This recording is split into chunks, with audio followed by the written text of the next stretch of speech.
Vision point सिर्फ खबर ही नहीं, खबर की हकीकत भी। देखिए शेख इम्तियाज अहमद के साथ। मैं हूं शेख इम्तियाज अहमद, आप देख रहे हैं Imtiaz Ahmed official vision point. Maharashtra में SIR का जो बेसिक बुनियादी मरहला है, मैपिंग, वो जारी है। इस दौरान आवाम के बहुत सारे सवालात हमारे सामने हैं, लेकिन जो सवालात की रोशनी में हमने जो सबसे बड़ा मसला महसूस किया वो है जो शादीशुदा फ़ीमेल वीमेन हैं, ख़वातीन हैं, इनका मसला बहुत बड़ा है।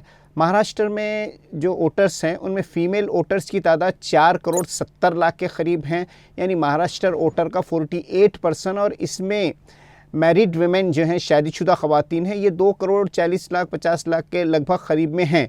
तो इन मैरिड वुमेन के 2 मसाइल बहुत अहम हैं। एक है इनके साथ एड्रेस चेंज का मसला लगा हुआ है, और दूसरा है उनके वोटर ID कार्ड के साथ शौहर का नाम आ जाना, और इसके साथ उनका जो आधार कार्ड है उसमें उनके वालिद के साथ होना। यानी यहाँ पर 2 फ़र्क हो रहा उनका। आधार कार्ड जो है वहाँ पर नाम वालिद साहब के नाम के साथ, उनके डैडी पिताजी के नाम के साथ हैं, और वोटर ID में शौहर के नाम के साथ हैं, हस्बैंड के नाम के साथ हैं।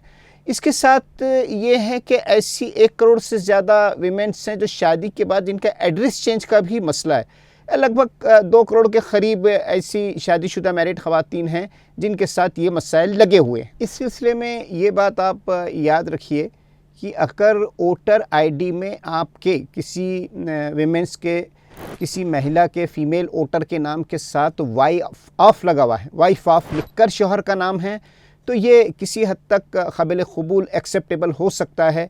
लेकिन वाइफ ऑफ नहीं लिखा है और नाम के साथ डायरेक्टली शौहर का नाम आगे बढ़ जाता है, तो फिर ऐसे में आपका वोटर कार्ड जो ID कार्ड हैं वो आपके आधार कार्ड से मैच नहीं करेगा। अगर आधार कार्ड में आपके डैडी का नाम, आपके पिताजी का नाम लिखा हुआ है, आपके वालिद का नाम लिखा हुआ है, इसलिए आप पहली फ़ुर्सत में अपना इलेक्शन कार्ड या तो अपने आधार कार्ड से मैच करवा लीजिए, या फिर आधार कार्ड के मुताबिक अपना इलेक्शन ID बना लीजिए। दोनों में से कोई एक चेंज कर लिए। लेकिन एक अहम बात आप याद रखिए कि अगर वोटर ID में आपका शौहर का सरनेम लगा हुआ है, मतलब आप शेख हैं और शौहर ख़ान हैं, सैयद है, सिद्दीकी हैं, ये जो डिफरेंट अगर हो जाता है ऐसा कोई, तो फिर आपको आधार कार्ड में ऐसी सूरत में काफ़ी चेंजेस करना पड़ सकते हैं। तो आपको यही सजेस्ट किया जा सकता है कि जो आपका आधार कार्ड अगर करेक्टेड हैं तो आप आधार कार्ड के मुताबिक without delaying of time 8 number form भर के अपना वोटर ID चेंज कर लीजिए।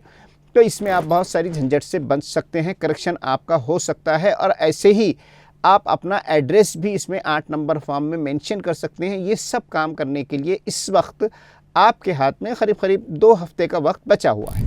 एक दूसरा मसला है, बहुत सारे लाखों ऐसे वोटर्स हैं जिनके पास 30 year 35 year old voter cards हैं, लेकिन उनका 2002 की लिस्ट में नाम नहीं है, या किसी का 2002 की लिस्ट में नाम है तो उसके बाद की लिस्ट में नाम नहीं है। तो ऐसी सूरत में क्या किया जाए, इसको समझने के लिए सबसे पहले आप इलेक्शन कमीशन के वोटर रजिस्ट्रेशन जो है, इलेक्टोरल रजिस्ट्रेशन सिस्टम को आपको समझना होगा। देखिए, इलेक्शन कमीशन के जारी करदा जो वोटर ID कार्ड हैं, तो 1904 से 1994 से 2006 तक वोटर ID सीरीज़ जो थी वो MT33 थी, ठीक। लेकिन 2006 के बाद इलेक्शन कमीशन ने वोटर ID सीरीज़ को CVT में तब्दील कर दिया, CVT में तब्दील कर दिया, विदाउट इन्फॉर्मिंग ऑफ वोटर इसको तब्दील कर दिया गया। फिर ये सीरीज़ जो CVT की सीरीज़ थी ये 2018 तक रही। फिर ये CVT सीरीज़ को 2018 के बाद इसको UZ सीरीज़ में 2018 से तब्दील कर दिया गया, जो तकरीबन 2021 तक UZ सीरीज़ रही। इसके बाद ED सीरीज़ आई। तो ये जो 2021 तक UZ सीरीज़ है, तो गर्ची कि इसको इलेक्शन कमीशन ने अपने साइट पर डाला है, मगर इसमें से कोई भी जो चेंजेस हुए हैं हर साल, इसकी वोटर को इत्तला नहीं दी गई, और ना वोटर को जो चेंजेस के आधार का ID कार्ड हैं वो चेंजेस को उसके एड्रेस पर भेजे गए। तो अब बहुत सारे वोटर्स अपने पुराने वोटर कार्ड को लेकर घूम रहे हैं कि साहब इसका क्या किया जाए। उनको ये जवाब दिया जा रहा है कि ये चेंज हो गए, लेकिन आप ये पूरी सीरीज़ को अगर देखें जो मैंने आपको बताया है, तो आप UZ सीरीज़ के ज़रिए अपनी M सीरीज़ को या अपनी CVT सीरीज़ को चेक करके अपना पुराना नाम, 2002 की लिस्ट का नाम, 90 का नाम और आज का नाम मैच कर सकते हैं और ये मैच करके आप अपने आप को एक ट्रू वोटर की कैटेगरी में रख सकते हैं। तो बस ये याद रखिए कि अगर आपके पास 30-35 साल वोटर आईडी कार्ड हैं तब भी आप इलेक्शन कमीशन की वेबसाइट पर जाकर और UZZ सीरीज़ के ज़रिए आप अपने ओल्ड वोटर कार्ड से कनेक्ट करके आज की लिस्ट में आपका नाम चेक कर सकते हैं। मोबाइल पर मैं आपको इसका ये लिंक दे रहा हूँ। आप देखिए कि ये जो लिंक इस वक्त मैं आपको बता रहा हूँ, इस लिंक को गौर से देखिए। इस लिंक पर जाकर आप पुराने वोटर आईडी से अपना नंबर निकाल सकते हैं। आप 2002 की लिस्ट का नाम भी आपको मिल सकता है और क्या तब्दीलियां हुई आपकी UZZ सीरीज़ के बाद से, उससे पहले से क्या चेंजेस हुए, उसको आप लिंक कर सकते हैं, कनेक्ट कर सकते हैं। अब आप देखिए कि इसके साथ एक तीसरा और एक और मसला है, वो है मैट्रिक के सर्टिफिकेट का।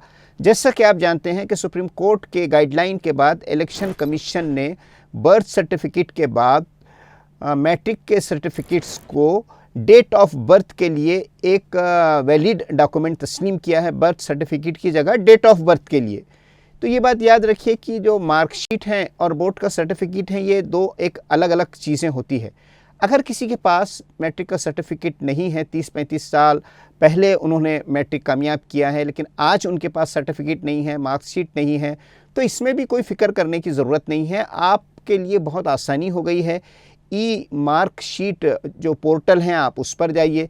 ये इस पोर्टल पर जो इस वक्त मैं आपको बता रहा हूँ, मार्कशीट पोर्टल, इस पर जाकर आप 1990 के बाद के मैट्रिक के सर्टिफिकेट, मार्कशीट निकाल सकते हैं, इसका प्रिंट आउट निकाल सकते हैं और लीगली ये वैलिड हैं, एक्सेप्टेबल। इस पोर्टल पे आपको अपना, जैसे मैंने कहा, आपको सीट नंबर डालना होगा अगर आपके पास, और आउट ऑफ मार्क जितने हैं वो डालना होगा। आउट ऑफ मार्क की लिस्ट डालते ही सीट नंबर आपसे रिक्वायर होगा, उसके बाद आप जो है प्रिंट आउट निकाल सकते हैं। लेकिन अगर आपके पास सीट नंबर नहीं है तो आपके स्कूल के रजिस्टर में होता है, स्कूल ऑफिस में जाइए, एप्लीकेशन दीजिए, मैट्रिक का जो आपका जो भी साल है वो वहाँ पर दर्ज कीजिए आपके एप्लीकेशन पे, तो वहाँ से आपको आपका सीट नंबर भी मिल सकता है।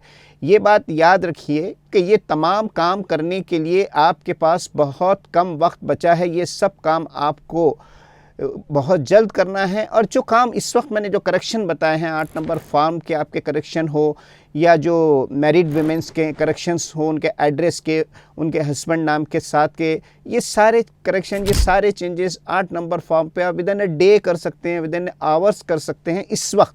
लेकिन बाद में शायद आपको बहुत मुश्किलात का सामना करना पड़ सकता है। इस मौके पर हम एक अहम दरख्वास्त करने जा रहे हैं, वो आप गौर से सुनिए। ये दरख्वास्त हम स्टेट गवर्नमेंट से भी करते हैं, इलेक्शन कमीशन से भी करते हैं कि अप्रैल के महीने में जो ग्रेजुएशन लेवल के जितने भी एग्ज़ामिनेशंस हैं उसका महीना है। ये बहुत अहम एग्ज़ाम्स होंगे, चाहे BSc हो, MSc हो, मास्टर्स के हो, जो भी ग्रेजुएट लेवल के एग्ज़ाम है वो हो गया। और इसके साथ साथ हमारे लाखों स्टूडेंट्स हैं जो इस वक्त नीट और JEE और CET और डिफरेंट टाइप ऑफ एग्ज़ाम्स की अप्रैल में तैयारियां करते हैं। उनके एग्ज़ाम्स होते हैं, मई में एग्ज़ाम्स होते हैं, ये पूरा एक सिस्टम होता है। तो हमारी ये दरख्वास्त है कि अप्रैल के महीने में स्टेट गवर्नमेंट इस SIR होने वालों को आगे बढ़ाएं। इसको बहुत आसानी से आगे बढ़ाया जा सकता है। ये करोड़ों स्टूडेंट्स के लिए एक बहुत इत्मीनान की ख़बर, बहुत खुशी की ख़बर, बहुत कंफर्टेबल की ख़बर होगी कि वो टेंशन फ्री होकर पूरे अपने एग्ज़ाम की तैयारी करें। हम महाराष्ट्र की जो सियासी पार्टियां हैं, चाहे वो BJP हो, चाहे वो शिवसेना हो, कांग्रेस NCP हो या MIM हो, इस्लाम पार्टी हो, वंचित आघाड़ी हो, समाजवादी पार्टी हो, इन तमाम पार्टियों से भी हम ये गुजारिश करते हैं कि वो स्टेट गवर्नमेंट से रिप्रेजेंट करें, इन करोड़ों लाखों स्टूडेंट्स के सवाल को वहाँ पर रखें कि एन एग्ज़ामिनेशंस का जो महीना है इसमें SIR ना रखते हुए SIR को आगे बढ़ा दिया जाए। और ख़ुद स्टूडेंट भी हैशटैग कैंपेन चला सकते हैं। इजाज़त दीजिए, देखते रहिए इम्तियाज़ अहमद ऑफिशियल विजन पॉइंट।